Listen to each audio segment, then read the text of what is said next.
নারীরা হলো ফুটন্ত গোলাপের মতো ফুল। আপনারা দেখবেন যেই নারীটা পর্দা করে, যেই নারীটা 5 ওয়াক্ত নামাজ পড়ে, যেই নারী শরীয়তের সীমারেখা মেনে চলে, দেখবেন ওই নারী সম্পর্কে কোনো কথা বললে সমাজের নারী পুরুষ সবাই বন্ধ খেপে যাবে। সাবধান, লাগাম টেনে কথা বলো। ওই নারী আমাদের গ্রামের জন্য গর্ব, ওই নারী আমাদের গ্রামের জন্য রহমত। তার মতো একটা বউ যদি আমার ঘরে পেতাম, আপনি কেমন করে এমন বউ পাবেন না।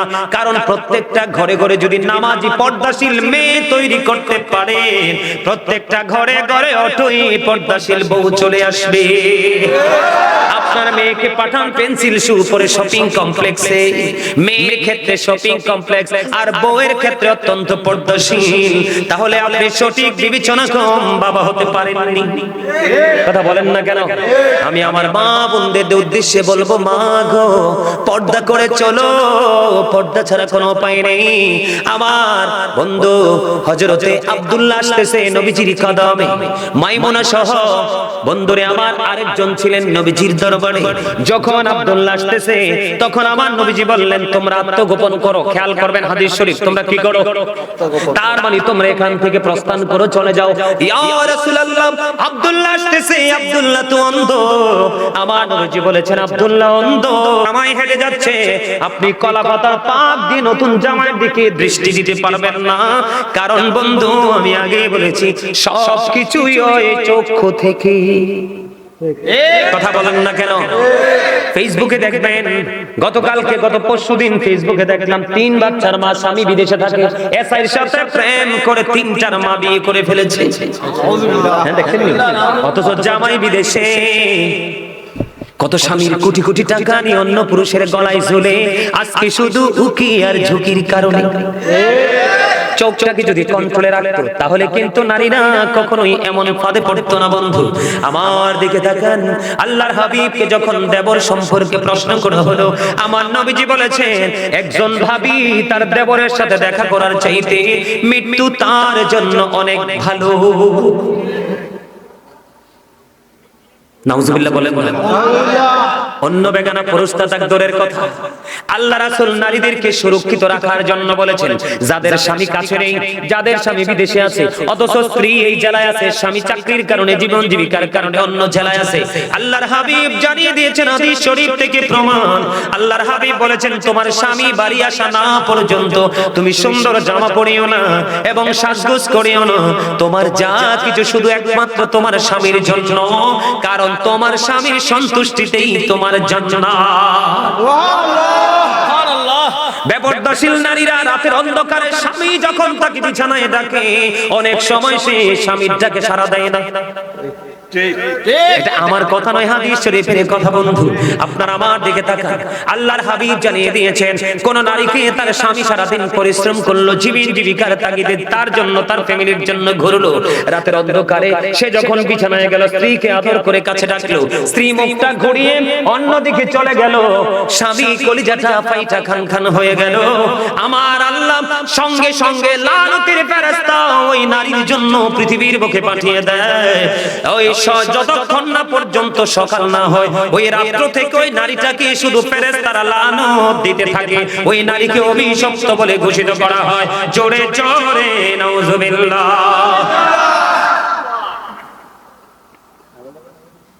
নারীদের পর্দা করতে হবে বেশি করে, আর এই দায়িত্ব নিতে হবে পুরুষদেরকে। আপনি স্বামী হয়ে স্ত্রী বন্ধু এলোমেলো ঘোরাফেরা করছে, চলাফেরা করছে, আপনি কিন্তু তার আপনার স্ত্রীর দিকে নজর দিচ্ছেন না, তাহলে এটার জন্য দায়ী হবেন আপনি। বাঁচার উপায় নাই। আপনি ফরেজগার স্বামী, কিন্তু বউ এলোমেলো চলছে, আপনার আমলের কোনো মূল্য নেই আল্লাহর কাছে। আল্লাহর হাবিব বলেছেন, নারীরা হলো গোপনীয় জীব, তারা গোপনে থাকবে, তাদের সর্বোচ্চ সম্মান থাকবে। যখন তারা ঘর থেকে বের হয়ে প্রকাশিত হবে, তখন শয়তান তাদেরকে দেখলে উকি ঝুঁকি দেয়। জোরে জোরে নাউজুবিল্লাহ। আপনারা তো জানেন না, নারীকে শয়তান মনে করে রশি।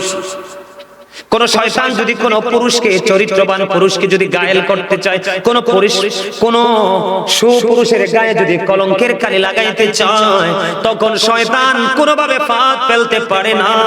একটা নারীর মাধ্যমে ওই পুরুষের গায়ে, সাদা গায়ে কালো দাগ লাগায়া দেয়। এই জন্য নারীদেরকে অত্যন্ত সচেতন থাকতে হবে, অ্যালার্ট থাকতে হবে। স্বামীর অনুমতি ছাড়া এই বাড়ি থেকে ওই বাড়িও যেতে পারবেন না, স্বামী অনুমতি দিলে এই বাড়ি থেকে ওই বাড়ি যাবেন, তবে পর্দা করে, পর্দা ছাড়া নয়। কারণ কার নজর কেমন আপনি কখনোই বলতে পারবেন না। আরো ভয়ঙ্কর খবর আছে বন্ধু, নারীরা বর্তমানে পুরুষের পোশাক পরে। আপনারা দেখছেন কিনা জানি না, এখন দেখবেন ম্যাক্সিমাম নারীর পরনে দেখবেন পুরুষের জুতা। কথা কন না কেন? আমি ভুল বলছি না, কিন্তু আমি দেখেই বলছি ম্যাক্সিমাম নারীর পরনে। আপনারা দেখেন, আমরা তো পুরুষ, ওনারা মনে করতে পারে যে হুজুরে পুরুষ দেখে মনে আমাদেরকে বেশি বলতেছে। না, আমি আপনাদেরকে বলি, আমরা পুরুষ মানুষ, মার্কেটে গেলে আমাদের একটা লুঙ্গি, একটা গেঞ্জি, একটা শার্ট, একটা পায়জামা, একটা প্যান্ট, এই তো আমরা পুরুষদের। আর শপিং মলে গেলে যেদিকে তাকাবেন শুধু নারীদের জিনিস। কতটা ধ্বংস হয়েছে নারীরা, কতটা পথভ্রষ্ট হয়েছে তারা, কতটা অভিশপ্ত হয়েছে, কতটা লানত প্রাপ্ত হয়েছে। নারীদের জুতাগুলো অত্যন্ত ডিজাইনেবল। আপনি চাইলে সর্বোচ্চ হাই হিল পরতে পারেন, মিডল হিল পড়তে পারেন, আবার ফ্ল্যাট পড়তে পারেন। পারেন না? নারীরা পড়তে পারে না? তাদের কোয়ালিটির কোনো শেষ নাই। এত সুন্দর সুন্দর ডিজাইনেবল জুতা ছেড়ে তাদের নজরটা পুরুষের জুতার দিকে। ঠিক আছে, কথা কন না কেন? বলছি গেল একটা। এবার আসেন, এবার আমার দিকে তাকান, আমি বাস্তবতা বলছি, আপনারা হাসছেন না। যারা এডি করে, কেউ হইলে আপনার নাতনি, নাইলে আপনার ওয়াইফ, নাইলে আপনার পুত্রবধূ, বাচ্চা থাকার উপায় নাই। এক গুছারে আরেক গুছা সোজা কইবেন, সুযোগ নাই। কি কি ভুল কইছি? হ্যাঁ, ফরানটা কইলে হাসি দেন কিল্লাই, আইতিয়াছি বা সামনে লাই তুলি রাখছি আই। কারণ আন্নে হেতনে সারি দিছেন, আল্লাহ হেতনে পাকনা গজা ইউরালতেছে। আন্নে যদি হেতনে না হে উগার রশি লাগাই দিতেন, বড়ি লাগাই দিতেন, হেতনে এত দূর যাইতে দিতেন না। কথা কন না কিল্লে? এবার দেখেন তাদের বলে, হুজুর আপনি এত কিছু জানেন কেমনে? আমার ফ্যামিলির কোন মহিলা ঘর থেকে বের হয় না, কোন বউ। তাদের জুতা থেকে ঠোঁটের লিপস্টিক পর্যন্ত তারা যা চায় সব মার্কেট আমি করি। বিশ্বাস করেন আপনারা? সব মার্কেট আমি করি, আমি যেটা এনে দিবে এরাই বলবে এটাই আলহামদুলিল্লাহ। আমি নারীদের, আমাদের আইটেমের চাইতে নারীদের আইটেম আমার মুখস্থ। আমি আমার জিনিসটা ভালো করে কিনতে পারবো না, কিন্তু মহিলাদের জিনিসটা আমি চিনে বুঝে ভালো করে কিনতে পারবো। কারণ আমার এক্সপেরিয়েন্সটা এত হার্ড হয়েছে, কারণ আমাদের জয়েন্ট ফ্যামিলি, অনেক বড় পরিবার। কথা কি বুঝতে পারছেন আমার? নারীদের এত সুন্দর সুন্দর 3 পিস, 1 পিস, 2 পিস আছে না নাই? কথা কন না কেন? কত ধরনের পায়জামা সব ছেড়ে দিল বন্ধু। আফসোস লাগে, দুঃখজনক হলেও সত্য। ছেলেদের একটা জিন্স প্যান্ট তার লোকটা সামলাতে পারলো না। ম্যাক্সিমাম নারীর পরনে দেখা যায় জিন্স প্যান্ট। বলে হুজুর এই উদাহরণটি কেন দিলেন? হাদিস শরীফ থেকে দিয়েছি, আমার মন গড়া দেয়নি। আল্লাহর হাবিব বলেছেন, যেই নারী পুরুষের পোশাক পরবে এবং পুরুষের মতো চলাফেরা করবে, আল্লাহ রাসূল বলেছেন ওই নারী হলো মর্দা মহিলা। কি মহিলা? মর্দা মহিলা। এই দেখেন আমার দিকে তাকান, এই মর্দা মহিলার জন্য ভয়ঙ্কর খবর দিয়েছেন রাসূল। ওই মর্দা মহিলার জন্য জাহান্নামে একটা খাবার বরাদ্দ করে রেখেছেন। ওই খাবারটার নাম হলো বন্ধু তিনাতুল খাবার। ইয়া রাসূলুল্লাহ, ইয়া হাবিবাল্লাহ, নবী গো, এই তিনাতুল খাবারটা কি গো নবী? আমার নবী বলে দিয়েছেন এই তিনাতুল খাবারটা হলো আরেকটা জাহান্নামীর নিংড়ানো রক্তপুঞ্জ। কথা বুঝেন নাই? আমি বুঝাই আপনাদেরকে। হ্যাঁ, আমি আপনাদেরকে বলি, রক্তপুঞ্জ মানিক বুঝেননি? একজন জাহান্নামীকে খাইতে দেওয়া হবে। এটা কেমনে সিস্টেম করা হয়েছে জানেন? আপনার জাহান্নামী যারা হবে, পাপী যারা, তারা তো জাহান্নামী, জাহান্নামে যারা হবে তাদের জন্য কিন্তু একটা স্পেশাল রিসেপশনের ব্যবস্থা আছে। নাউজুবিল্লাহ বলে। কেমন জানেন? একটা জাহান্নামী একেবারে তার বডিটা পৌঁছে লিকুইড হয়ে যাবে, এদিক দিয়ে আরেকটা জাহান্নামীর বডিটা তৈরি হয়ে গেছে। কি হয়ে গেছে? কথা বুঝে নেবেন। একটা জাহান্নামীর এই বডিটা কি হয়ে গেছে? পৌঁছে গেছে, গলে গেছে, লিকুইড। বুঝো না তোমরা? যেমন লিকুইড বলতে আপনার ওই যে ইয়া খান না, জুস, জুস, তরল, তরল। কে রে কইছে? মাশাআল্লাহ, চমৎকার কথা বলেছেন। তরল, একবারই নরম। ঠিক এইরকম হয়ে যাবে। আরেকটা জাহান্নামীও এতক্ষণ লিকুইড ছিল, তার এই লিকুইড বডিটাকে, যেই বডিটা তৈরি হয়েছে তাকে খাবারটা দেওয়া হয়েছে। বন্ধু, যেই নারীটা সিম্পল একটা পুরুষের জুতা পরেছে এবং যেই পুরুষ নারীদের সিম্পল একটা জিনিস ব্যবহার করেছে, ম্যাক্সিমাম পুরুষদেরকে, ম্যাক্সিমাম ইয়াং ছেলেদেরকে দেখা যায় এই সাইডটাকে ডিজিটাল ক্রিস্টাল রেল লাইন করেছো, মাথার চুলগুলো কি উঁচু করেছো, এগুলো সামনে চলে আসে, এই জন্য নারীদের ব্যান দিয়ে এটারে থামাইছো। রাস্তায় দেখি তো কই অহন কইতাম না, সময় মতো কমু, কি করবো সময় মতো কমু, আজকে সময় পাইছি রে। তোমরা যারা এই নারীদের জিনিসটা ইউজ করেছো, তোমরা অভিশপ্ত। নবীজি বলে গেছেন আজ থেকে 1450 বছর আগে, নাউজুবিল্লাহ বলেন না, নারী যেই পুরুষের পোশাক পরবে, পুরুষ নারীর পোশাক পরবে, উভয়কে লানত দিয়ে গেছেন আমার আল্লাহ এবং আল্লাহর রাসূল। অবন্ধ এই লানত প্রাপ্ত যারা, তাদের ভয়ঙ্কর হিসাব নিকাশ হবে। কি হবে? আপনারা নামাজ পড়েন না, হালাল পথে উপার্জন করেন না, মা বাবার সাথে ভালো আচরণ করেন না, মসজিদগুলো এত সুন্দর করে বানিয়েছেন, মসজিদে হাইয়া আলাস সালাহ বললে যান না। যতদিন পর্যন্ত আপনি আপনার নামাজটাকে প্রিয় করতে না পারবেন, ততদিন পর্যন্ত আপনি যত বড় ইমানদারি হন না কেন, আপনি ইমানদার হিসাবে বিবেচিত হবেন না এবং সকল ধরনের নোংরা কাজ থেকে নিজেকে আপনি আড়াল করতে পারবেন না। কারণ আল্লাহ বলেছেন, ইন্নাস সালাতা তানহা আনিল ফাহশাই ওয়াল মুনকার, নামাজ মানুষকে খারাপ কাজ থেকে বাঁচাই রাখে। সুবহানাল্লাহ, নামাজ মানুষকে খারাপ কাজ থেকে কি করে? বাঁচাই রাখে। এখন আপনি নামাজ পড়ার পরেও যদি আপনি খারাপ কাজ করেন, তাহলে মনে করতে হবে আপনার নামাজটা 100% হয়নি, কোথাও না কোথাও ত্রুটি আছে। এজন্য বলছি, আগামী কালকে থেকে 5 ওয়াক্ত নামাজ পড়বেন, কারণ লাভের কোনো শেষ নাই। এটা শীতের দিন চলে না? আপনাদের এলাকায় কি শীতের দিনে গাছের পাতাগুলো ঝরে? ঝরে না? সব গাছের পাতা ঝরে? কোন গাছের পাতা ঝরে না বলেন তো? নারকেল গাছ। এই আমার চাচা অনেক বুদ্ধি, আমি চাইছিলাম আপনাদেরকে ফেসে ফেলাইম না, পারলাম না। আলহামদুলিল্লাহ, বুদ্ধি আছে মাশাআল্লাহ, এই বুদ্ধিটাই চাই। ম্যাক্সিমাম গাছের পাতা ঝরে যায়, শুধু নারকেল গাছ, তাল গাছ ছাড়া। বলে হুজুর এখানে কেন আসলেন? আপনার আমার জীবনে গুনার কোনো শেষ নাই। হযরত আবু যর রাদিয়াল্লাহু তাআলা আনহু থেকে হাদিস কানা বর্ণিত, আমার নবী শীতের দিনে বের হলো, বের হওয়ার পরে তিনি দেখতে পাইলেন গাছের পাতাগুলো বিরামহীন ভাবে জোরে জোরে পড়ছে। নবীজি গাছের ডালায় স্পর্শ করলেন, তার মানে ধরলেন, ধরার পরে আবু যরকে ডাক দিলেন। আবু যর উত্তর দিলেন, লাব্বাইকা রাসূলুল্লাহ, আমি হাজির। নবীজি বললেন, আবু যর তুমি চাইয়া দেখো শীতের কারণে গাছের পাতাগুলো কেমনে শুষ্ক হয়ে জোরে জোরে পড়ছে। ঠিক তেমনি ভাবে আল্লাহর কোন বান্দা আমার উম্মত নামাজের মাধ্যমে প্রাণ উজাড় করে, যখন আল্লাহর কুদরতি কদমে সিজদা দিয়ে তার কপালটা আল্লাহর কুদরতি কদমে ঠেকিয়ে দিলে, ওই শীতের দিনের গাছের পাতার মতো তার সমস্ত জীবনের গুনাহগুলি ঝরে যাবে। আপনার আর ভয় থাকার কথা নেই। আল্লাহ কয় নামাজ পড়লে তুমি সব খারাপ কাজ থেকে আমি বাঁচাই রাখবো। আর হাদিস শরীফের মধ্যে আসছে, শীতের দিনের গাছের পাতা যেমনি স্প্রেটে ঝরে পড়ে যায়, ঠিক তোমার নামাজ পড়লে তোমার জীবনের গুনাহ এমনি ঝরে পড়ে যাবে। জোরে জোরে বলেন আলহামদুলিল্লাহ। তাহলে নামাজ কি ছাড়বে না ধরবে? এখন তো কত জাতের নামাজি, অত্যন্ত কমার্শিয়াল নামাজি। আসরের সুন্নত তো পড়েই না, এশারের সুন্নত তো পড়েই না, নফলের তো ধারে কাছে না। এই নামাজি দিয়ে কোনো লাভ নাই।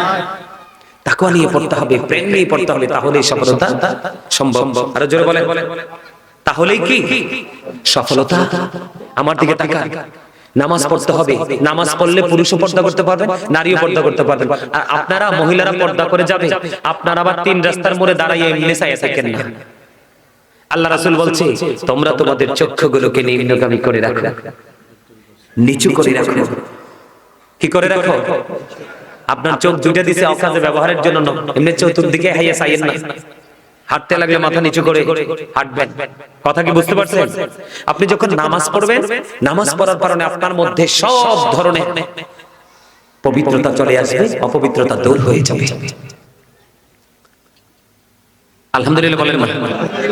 হযরত ওমর রাদিয়াল্লাহু তাআলা আনহুর জামানায় একটা যুবক এমন বেশি আল্লাহর প্রেমিক ছিলেন, তিনি প্রতিদিন যে নামাজ পড়তে যাইতেন মসজিদ, এই মসজিদটা একটা বাড়ির উপর দিয়ে যেতে হতো। এটা হযরত ওমর রাদিয়াল্লাহু তাআলা আনহুর জীবনী থেকে ওনার জামানার ঘটনা একটা বলছি আপনাদেরকে বোঝানোর জন্য, বিশেষ করে এখানে যুবক বেশি তো তাদেরকে বোঝানোর জন্য, তোমাদের বোঝানোর জন্য।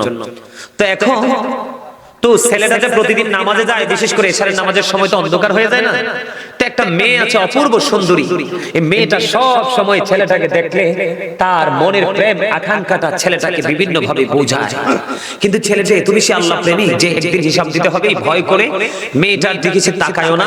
সে কি করে, একদিন সে তাকে সবসময় এড়িয়ে যায়। একদিন এরকম করতে করতে দিন যাচ্ছে যাচ্ছে যাচ্ছে, হঠাৎ করে একদিন এশার নামাজ পড়তে গেলেন। এশার নামাজ শেষ করে যখন সে তার বাড়ির উদ্দেশ্যে রওনা হলেন, মেয়েটা এমন ভাবে মেয়েটা প্রেম আকাঙ্ক্ষা দেখালেন, ছেলেটা আর থাকতে পারলো না। ছেলেটা সোজা মেয়েটার ঘরে চলে গেল। যাওয়ার পরে দেখলেন মেয়েটা এমন একটা পরিবেশ তৈরি করে ফেলেছে যেন স্বামী স্ত্রীর ভাসর হবে। নাউজুবিল্লাহ বলেন। মানে মেয়েটা ছেলেটাকে এত বেশি ভালোবেসে ফেলেছে, এটা কোনোভাবেই সে মানে এটাকে তার কাছাকাছি এসে তাকে আপন করে বোঝানোর মতো সক্ষমতা হয় না। বিভিন্ন কৌশল তাকে শয়তান ধোঁকা দিয়েছে, সে ঘরে চলে গেল। যাওয়ার পরে বন্ধু যখন এই পরিবেশটা এত ভয়ঙ্কর হয়ে গেছে, হঠাৎ করে ছেলেটার অন্তরে ওই যে কিয়ামতের দিনের কথা বন্ধ মনে হয়ে গেল। ওই যে সূর্যটা মাত্র সোয়া হাত উপরে থাকবে, সূর্যের কিরণে মাথার মগজটা টকবক টকবক করে উতরাবে, কান পর্যন্ত ঘাম এসে যাবে, চারপাশ বন্ধু দুর্গন্ধময় হয়ে যাবে, সহ্য হবে না। ছেলেটার ওই দিনের কথা মনে হলো, চিন্তা করতে করতে মেয়েটার ঘরের মধ্যে বন্ধু ছেলেটা বেহুশ হয়ে গেল। আল্লাহু আকবার বলেন। ছেলেটা বেহুশ হয়ে গেল। ও বন্ধু, সে তার সেন্সটা হারিয়ে ফেলেছে। তখন অনেক দেরি হয়ে গেল, ছেলেটা বাড়ি ফিরে যায় না। মা বাবা পাগল হয়ে গেল, আপন স্বজন তাকে খুঁজতে শুরু করলো। মেয়েটাও লজ্জায় পড়ে গেছে, কেমন করে বলবে তার ঘরে। খুঁজতে খুঁজতে খুঁজতে খুঁজতে মেয়েটার ঘরে গিয়ে ছেলেটাকে অচেতন অবস্থায় পাইল। এখান থেকে উঠিয়ে ছেলেটাকে বন্ধু বাড়ি নিয়ে গেল। নিয়ে যাওয়ার পরে আল্লাহর কুদরতে ছেলেটার জ্ঞান ফিরে আসলো। ফিরে আসার পরে ছেলেটাকে প্রশ্ন করলো, বাবা গো, বলো না তুমি কেমন করে ঘরে গিয়েছিলে, আবার কেনই বা তুমি বেহুশ হয়ে গেছো? এবার ছেলেটা রেখে রেখে বলল, উপস্থিতি সবার সামনে বলল, আমি যখন এই প্রতিদিন নামাজ পড়তে যেতাম মেয়েটা সব সময় আমাকে প্রেম আকাঙ্ক্ষা দেখাতো। আমি আজকে নামাজ পড়ে আসার সময় কেমন করে যে মেয়েটার ঘরে চলে গেলাম এটা আমি উপলব্ধি করতে পারিনি, কিন্তু যাওয়ার পরে যে পরিবেশটা নোংরা সেটা আমি বুঝতে পেরেছি। এখান থেকে কেমন করে যাব, আমার পরকালের চিন্তা আমার হৃদয়ে চলে আসলো। সেই দিনের বন্ধু তো কেউ নাই রে, কে আমাকে সুপারিশ করবে? ভয় আমার হৃদয়ে রাজ্য তোলপাড় শুরু করে দিল। চিন্তা করতে করতে আমি বেহুশ হয়ে গেলাম। পুরো বিস্তারিত ঘটনাটা খুলে বলতে দেরি, মা বাবা আপন স্বজনের সামনে ছেলেটা চিরদিনের জন্য নিদ্রায় শায়িত হয়ে গেল। তার মানে ছেলেটা মৃত্যুবরণ করলো। ইন্না লিল্লাহি ওয়া ইন্না ইলাইহি রাজিউন। বন্ধু, ছেলেটা যখন মারা গেল বুঝিনি মা বাবার কেমন অবস্থা হবে। তাৎক্ষণিকভাবে বন্ধু তাকে জানাজা করে কবরে দাফন করা হলো। সকাল যখন হলো, সকাল হতে না হতেই ওমর রাদিয়াল্লাহু তাআলা আনহুকে খবর দেওয়া হলো। তিনি খবর দেওয়ার পরে জলদি চলে আসলেন। আসার পরে বিস্তারিত ঘটনা শুনলেন। এবার তিনি বললেন, জলদি চলো ওই ছেলেটার কবরের পার চলো। জলদি করে সবাইকে নিয়ে কবরের পারে চলে গেল।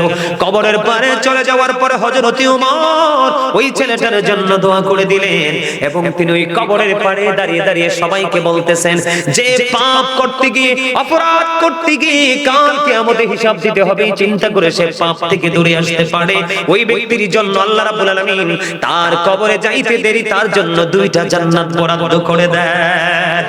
তার মানে 2টা জান্নাতের সুখ তার কবরের মধ্যে বরাদ্দ করে দেয়।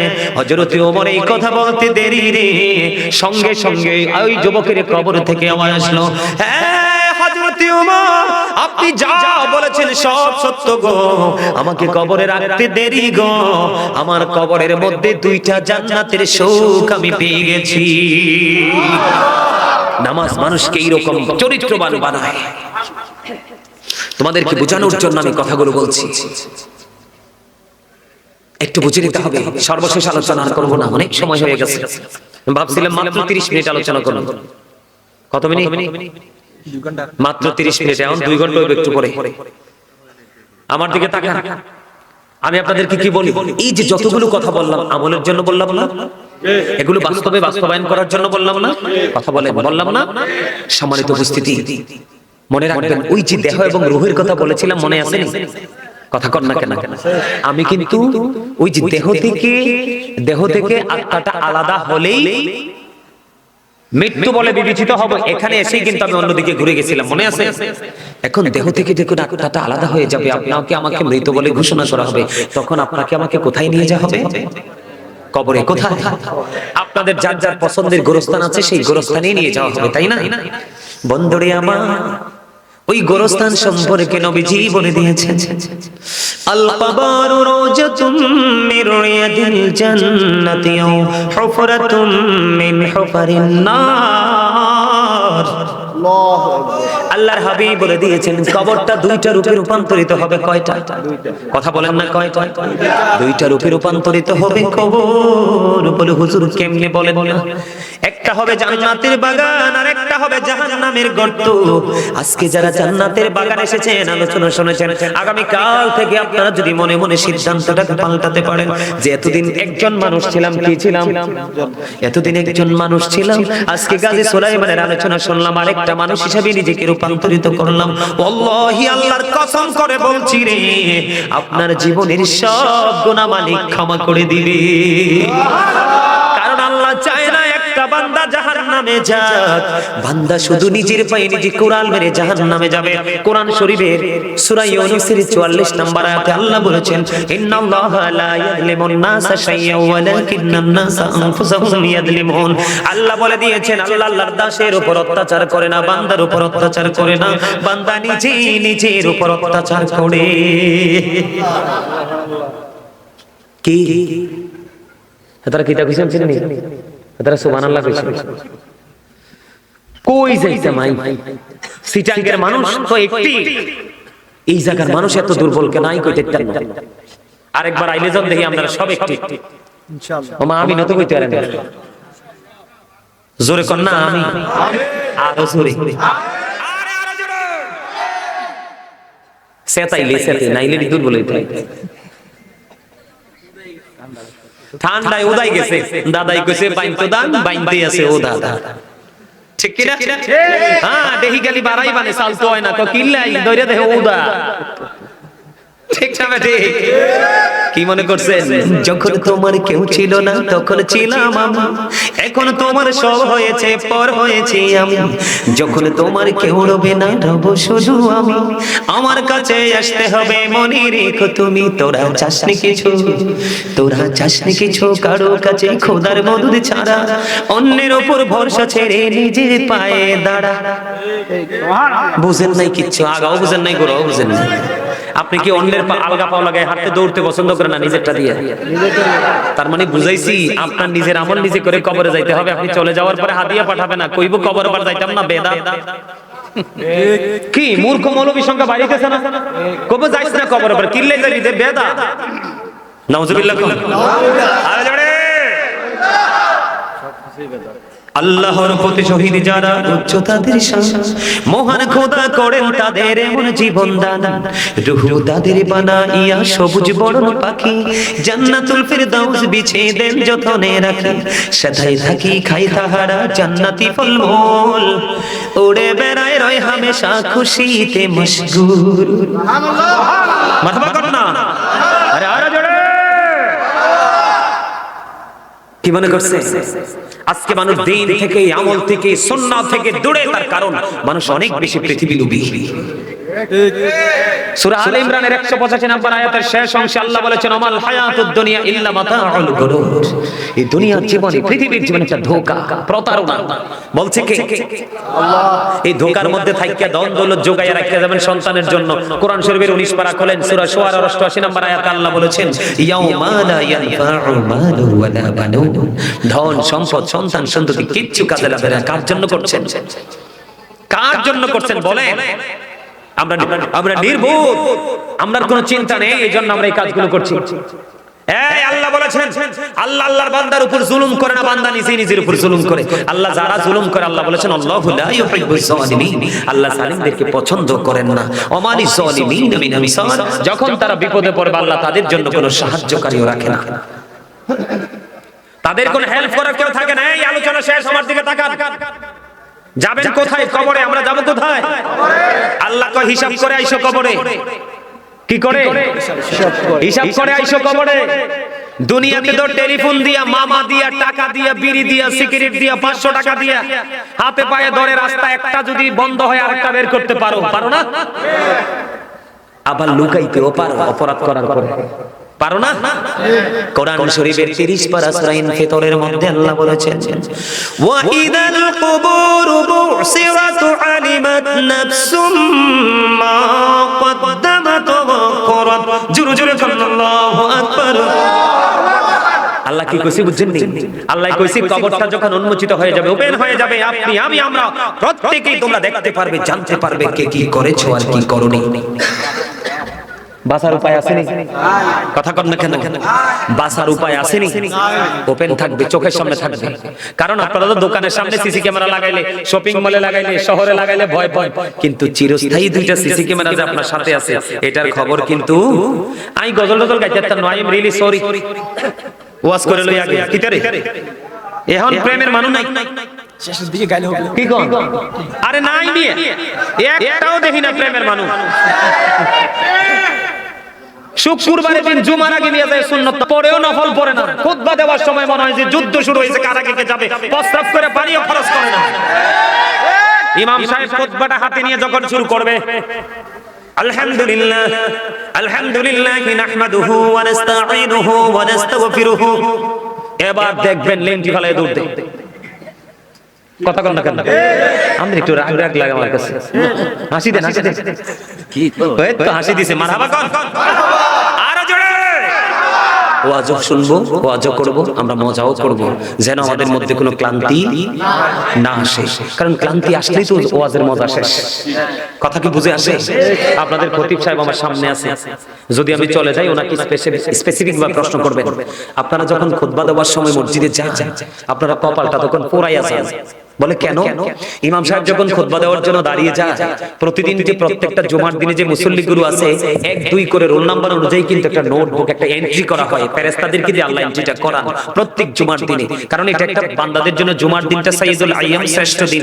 ঈদুল ফিতর, ঈদুল আযহার দিনের চাইতে জুমার দিনটা দামি, এইজন্য পাঠান। যখন ইমাম সাহেব খুতবা দেওয়ার জন্য মিম্বরে দাঁড়িয়ে যায় তখন ওই ফেরেশতাদের নোটবুকটা বন্ধ করে তারাও খুতবা শোনার জন্য দাঁড়িয়ে যায়। আওয়াজ করে বলেন আল্লাহু আকবার। আপনি নামাজ পড়লেন ঠিকই, কিন্তু নামাজির খাতায় নাম ওঠেনি, তো কপালটা পড়ছেন না। এই জন্য আল্লাহ বলেছে আমার প্রিয় লোকের সাথে যুক্ত হওয়ার, আমার জান্নাতে চলে আসো। প্রিয় লোকের কাছে গেলেই তো আপনি সব প্রিয় মেসেজ পেয়ে যাবেন, আর যখন সব জানবেন তখনই আপনার মানতে মনে চাইবে। আপনি জানেন না বিধায় কিন্তু মানতে পারেন। কথা কি ঠিক আছে? সম্মানিত উপস্থিতি, আমি একদিক থেকে আরেক দিকে চলে গেছি, আমার দিকে তাকান। আমরা যাব কোথায়? কবরে। আল্লাহ বলেছেন যখন তুমি অপরাধীরা যখন বিপদে পড়বে আমি তাদের জন্য কোনো সাহায্যকারী আল্লাহ রাখেননি। আবার দেখেন এই, কিন্তু আপনি যে ওখানে যাবেন দৌড়ে পালাতে পারবেন না, কি করতে পারবেন না। ওই যে 2 সিসি ক্যামেরার খবর নাই, কিন্তু দুনিয়ার সিসি ক্যামেরা দেখলে ঠিকই আমরা ভয় পাই। 2টা সিসি ক্যামেরা আছে, জানেন না এটা নাম কি? কেরামান কাতিবিন কাঁদে বসিয়া সকল কর্ম লিখিতেছে হুকুম নিয়া, আল্লাহর হুকুম নিয়া। 40 কদম হাটিয়া আসবে রে সজন, মুনকারে নাকির হাজির হইবে রে তখন। অস্বীকার করা যাবে? কোন সুযোগ নাই। চিরস্থায়ী সিসি ক্যামেরা দিয়ে সবকিছু ধারণ করা হচ্ছে, আপনি কি করছেন আর কি করছেন না। ঠিক না? ঠিক। এদিকে তো এটা আছে। আল্লাহ আবার স্পেশালি ঘোষণা দিয়েছে ইন্না বাতশা রাব্বিকা লাশাদীদ। আল্লাহ বলেছেন the seizing of Allah is difficult. আল্লাহর ধরা, আল্লাহর পাকড়াও বড় শক্ত, বড় কঠিন। আল্লাহ বলেছেন ইন্নাল্লাহা সারিউল হিসাব। Allah is quick to take account. Allah হিসাব গ্রহণে অত্যন্ত তৎপর। কথা কিন্তু বুঝে নেবেন। আল্লাহ কিন্তু বলছে আমি আমার আল্লাহর বান্দার উপর জুলুম, বান্দা নিজেই নিজের উপর জুলুম করে। যারা জুলুম করে আল্লাহ তাদেরকে পছন্দ করেন না। তারা যখন বিপদে পড়ে আল্লাহ তাদের জন্য কোনো উদ্ধারকারীও রাখেন। আল্লাহ কিন্তু আগেই জানাই দিয়েছে খবর, আপনি জানেন না, এটা আপনার দোষ। আপনি জানেন না এটা কার দোষ? এই যে একদিকে দোষ, আরেকদিকে আল্লাহ বলেছেন এটা তো আছেই, তোমরা কিন্তু এমনি এমনি ছেড়ে দিব না। আল্লাহ বলেছেন ইন্না বাতুশা রাব্বিকা লাশাদীদ, সব আল্লাহর পাকড়া বড় শক্ত, আল্লাহ ধরবি খুব শক্ত ভাবে, হিসাবটাও নিবি খুব শক্ত ভাবে।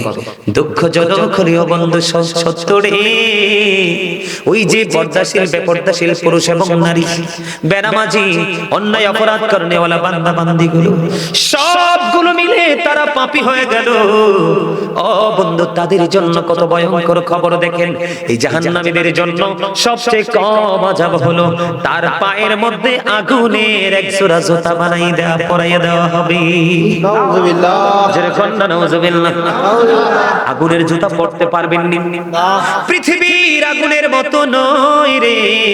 হযরত আবু হুরায়রা রাদিয়াল্লাহু তাআলা আনহু বলে দিয়েছেন, আমার নবী বলেছেন ওই আগুনের জুতা পৃথিবীর আগুনের মতো নয়। আল্লাহ রাব্বুল আলামিন 1000 বছর আগুনটাকে উত্তপ্ত করেছে, 1000 বছর তাপ দেওয়ার পর এটার রং হয়ে গেছে লাল। আল্লাহ কয় না না, এই যে 1000 বছর তাপ দিয়ে তো হিংস্র করেছে আগুন রে, এই হিংস্র আগুন দিয়ে হবে না, এটাকে আরো বেশি বৃদ্ধি করতে হবে। আল্লাহ আরো 1000 বছর তাপ দিলেন, আগুনটার রং হয়ে গেল বন্ধু সাদা। আল্লাহ বলেন না না, আগুনকে আরো হিংস্র করতে হবে, আরো 1000 বছর বন্ধু আগুনকে তাপ দিল। তাপ দেওয়ার পরে আগুনটা হয়ে গেছে কালো। এক এক করে 3000 বছর আগুনটাকে উত্তপ্ত করে একবারে হিংস্র করে বন্ধু আল্লাহ রাব্বুল আলামিন বরাদ্দ করে রেখেছে। কারণ বলে হুজুর আল্লাহ এত কঠিন কেন? আল্লাহ কঠিন হবে আপনার আমার কর্মের কারণে। আপনি সুদ খাইয়া আরেক ফকিরকে আরো নিঃস্ব করে দিয়েছেন। আমাদের এলাকার মধ্যে অনেক গরিব মানুষ ভিটামাটি হারে এখন মিসকিন, সুদখোরদের তাণ্ডবে। সমাজের মধ্যে কিছু ভূমিদস্যু থাকে, গরিবের জায়গাটা সুন্দর, এটা দখল করে তাকে আউট করে দিয়েছে। আছে না নাই? অনেকে দেখা যায় একজনে ফসল করছে, সময় হয়েছে পাকছে, সে জোর করে কেটে নিয়ে গেছে। আছে না নাই? আপনি তো আল্লাহর কথা চিন্তা করেননি, আপনি তো ভয় করেননি, হিসাব দিতে হবে সেই চিন্তা করেন। এই পৃথিবীর বুকে মানুষের মনে যা চায় বন্ধু তাই তো খেতে পারে। ওই মানুষের যখন তৃষ্ণা লাগে অনেক বেশি পরিশ্রম করে সে পানি দিলে কিন্তু পানিটা খায় না, কয় এই পানিতে আমার কলিজা ভিজবে না, ফ্রিজিং করা পানি দাও, ঠান্ডা পানি দাও, আইস দাও। আইসটা যখন দেয় বন্ধু একটু মিশিয়ে, তখন আপনি খাইলে সময়ের জন্য আপনার শান্তি মিলে। বন্ধু জাহান্নামে তো ভয়ঙ্কর, ও বন্ধু পাপ করো না, পাপীদের জন্য তো ভয়ঙ্কর জায়গা বরাদ্দ করা আছে। তুমি পানি তো খাইতে পারবা না, খাইতে পারবা না, পানিটা তোমার এত উত্তপ্ত গরম পানি তোমার মাথা দিয়ে ঢেলে দেওয়া হবে, তোমার ভিতর থেকে সব কিছু লিকুইড হয়ে বের হয়ে যাবে। জোরে জোরে নাউযুবিল্লাহ। কি হয়ে যাবে? নরম হয়ে তোমার ভিতর থেকে সবকিছু বের হয়ে যাবে। ওই যে একটু আগে বলেছি হাদিস শরীফের মধ্যে, সে জাহান্নামীরা যখন খাবার খাইতে যাবে মুখরোচক কোনো খাবার মিলবে না। আল্লাহর হাবিব জানিয়ে দিয়েছেন তিনাতুল খাবার তোমাদের নসিবে জুটবে। ইয়া রাসূলুল্লাহ, নবী গো এই তিনাতুল খাবারটা কি গো? নবীজি বলে দিয়েছেন এটা হলো আরেকটা জাহান্নামীর নিংড়ানো রক্তপুঞ্জ, এটা তোমাকে কন্টিনিউ ভক্ষণ করতে হবে বন্ধু। আরেকটা খাবার এসেছে কোরআনের মধ্যে যেটার নাম হলো বন্ধু জাকুম। এটা এতটা ভয়ঙ্কর, এই জাক্কুম তোমার এতটা ভয়ঙ্কর, এই বর্তমানে যদি এই মাহফিলের মাটি যদি একটা ফোঁটা জাক্কুম পড়ে রে, গোটা পৃথিবীর মাটি বন্ধু বিষাক্ত হয়ে যাবে। কিয়ামত পর্যন্ত এই পৃথিবীর জমিনে কোনো শস্য জন্মানো যাবে না। এত ভয়ঙ্কর খাবার বেনামাজিদের জন্য, সুদখোরদের জন্য, ঘুষখোরদের জন্য, জালেম অত্যাচারীদের জন্য, যারা ইসলামের বিধানকে অমান্য করে নিজের দাপট খাটিয়ে বন্ধু নিজের আধিপত্য বিস্তার করে জীবন যাপন করেছে, তাদের জন্য এটা বরাদ্দ। এটা মুখের সামনে আনতে দেরি দাঁতগুলো খসে পড়ে যাবে। সরিষা পরিমাণ একটু যদি পেটের ভিতরে যায় রে, সবগুলো বন্ধু লিকুইড হয়ে বের হয়ে যাবে। সবচেয়ে বড় দুঃখজনক খবর হলো এই পৃথিবীর বুকে তুমি সুযোগ খুঁজে পাও, আল্লাহ জানিয়ে দিয়েছেন লা ইয়ামুতু, তুমি মানুষ মরতে পারবে না। পিপল উইল নট ডাই, সেদিন মানুষ মরতে পারবে না। আল্লাহ বলেছেন ফিহা ওয়ালা ইয়াহইয়া, people will not be able to live that day, সেদিন মানুষ বাঁচতেও পারবে না। আল্লাহ বলেছেন বান্দা ওয়া মা হুমান হাবিগাইবিন, সেখান থেকে বান্দা অদৃশ্য হতে পারবে না, তার মানে পালাইতেও পারবে না। কি করবেন সেদিন? উপায় আছে? জাহান্নামের ভয়াবহতা নিয়ে যদি আলোচনা করি সহ্য করতে পারবেন না, এত ভয়ঙ্কর জাহান্নাম। এত মারাত্মক হবে পরিবেশ।